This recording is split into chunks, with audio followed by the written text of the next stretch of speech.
Hi everyone, it's Josh coming to the world of the internet with a little short video for this Sunday evening. I have had a question asked of me recently, and I thought the answer would be great to be presented here because I think a lot of people could benefit from it. So, recently I had a client of mine reach out and ask me, and she said, "Hey, listen, I think I might have a little bit of something that you do, right? I'm a nurse and I've had some experiences, and I feel these things for no reason, no explanation. Could you give some guidance to people that might have a little something, right? A little something." So I absolutely can. I have a very particular viewpoint on psychic stuff, medium stuff, and all of that.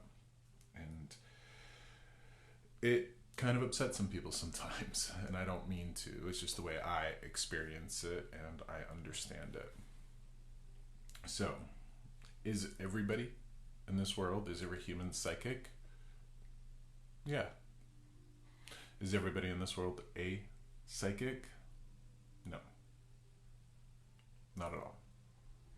And I don't say that to separate myself from other people, right? To make myself feel better about myself or to prop myself up in any way. It's not that. I feel that attributes or qualities of this nature are present in every human being to varying degrees. And I draw the example of comparing it to the ability to sing happy birthday, right? Every human can sing happy birthday, right? Every human, if we look at it as a scale of like 0 to 10, every human is at least a 0. Everybody can sing happy birthday, right? But then we have the Celine Dion's and the Whitney Houston's and the Chers way over there at the 10, right? They're exceptional with singing. I believe that scale applies to most human attributes, right? And if we look at it as a scale of 0 to 10, right in between is a 5, okay? And I think most people are probably 5s, right? Most people have some of this stuff, and with some training and some guidance, some practice, they can get better. It's like singing, right? If you have some natural inclinations to singing, you practice at it, you're gonna get better, right? That's like any human attribute. Athleticism, artistry, musicianship. What I do take issue with is folks in this kind of arena or world filling people full of shit and saying, "Oh, you're a psychic, you're a healer, you're a medium," right? A lot of people who offer these types of services, they really like to get under the skin of people, fill them full of shit, make them feel like they were an Egyptian princess in a past life, right? And why that's dangerous is because most oftentimes the practitioner that's doing that is filling people with a sense of self-importance to the point of the only way they can feel that importance is if they go back to that practitioner, right? So if I were to have clients in front of me and go, "Oh boy, you're so special, you're such a medium, you're such a healer, you're such a this, and I do say that to some people, right? But I don't say it to everybody because it doesn't exist in everybody to that degree. And if I were to say it to everybody, right, people would lean into it, try to practice, try to learn more, and they'd hit a brick wall because I'm not Whitney Houston, right? I'm not Celine Dion. No matter how much I practice and no matter how much effort I put into that attribute, I can't become Whitney Houston. I can't become Celine Dion. I can't become Barbara Streisand or Cher. Any of those folks, right? When it comes to human consciousness and the ability for people to be psychic and to understand things and to feel things, that runs a whole gamut, right? There's clairsentience, where you can just know things for no reason.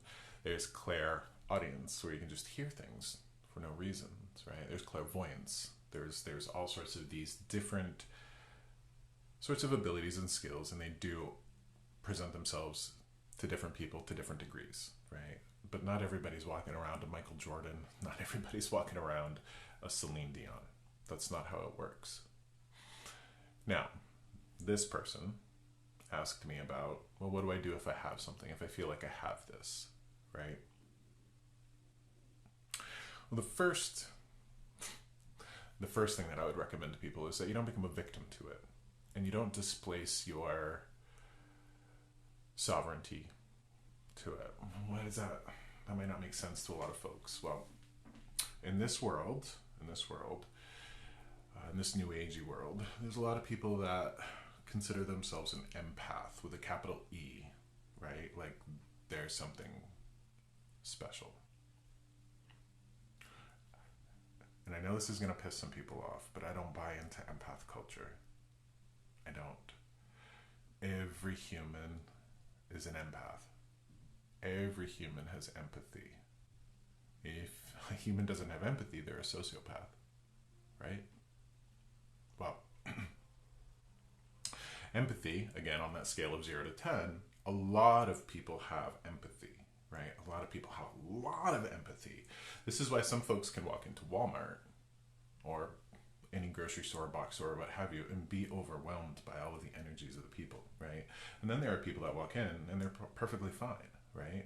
And it's just because their ability to absorb those energies and those feelings and those everything of those people, it's different for everybody. When it comes to empathy, again, all humans have it to varying degrees. Sociopaths have 0.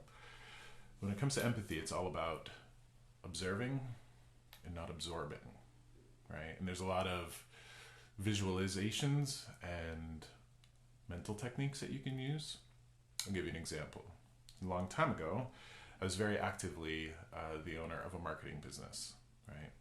And in my local area, I had about 70 to 80 clients. I would go into this one store of this one client, and I just always go in the same time every week, early in the morning on a Friday, and I'd walk out of there and I'd just be drained. And it was because of how this person was kind of like an energy vampire, right? And I didn't want to expose myself to that, so I developed a mental trick, right? Where I felt every time I walked into this store, I would close a window, right? And I'm tall, so I pull my windows up. I would close a window between me and this person, right? And I could see this person, I could hear this person, but the person couldn't get to me. And it was just a mental technique for me to make sure that I had that barrier up. And I would do this for a few weeks, and after a while, a couple weeks, I think it took 2 to 3 weeks of me using this technique, she didn't need my services anymore. And that was because in her way, she couldn't feed off of that energy that I was bringing into her business. Now, when you have a lot of empathy or clairaudience, clairsentience, clairvoyance, those things aren't given to us in the way that we should be a victim to them, right? And yet some of us will have those things where we don't know what to do with them, right? We just don't know what to do with them. We don't know how to interact with them. We don't know how to use them. I would invite you to go back to the observing versus absorbing, right? Where this woman, who was a nurse, right, asked about these attributes. And she asked about them in a way as like they were kind of getting to be a little much. And I would invite that person to lean into some techniques, right? Some visualization techniques where like, I can't feel you, I can't see it, but I'm here with you, I'm present, right?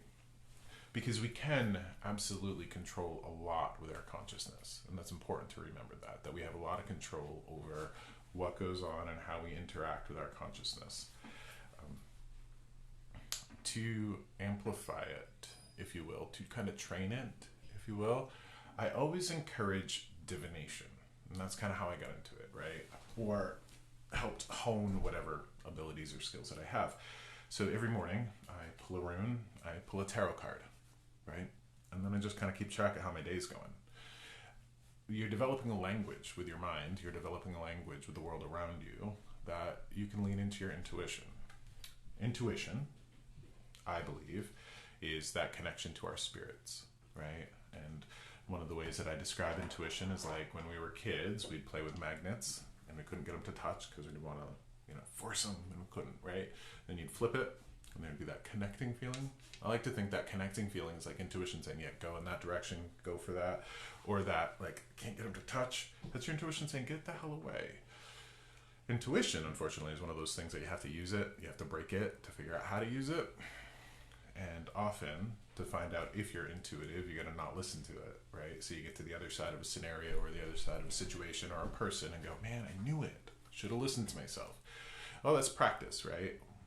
You got to use that part of yourself to trust it more. Clairaudience, clairsentience, we have a lot of these filters put in place so we can be human, right? That we can make it in this energetic and spiritual world.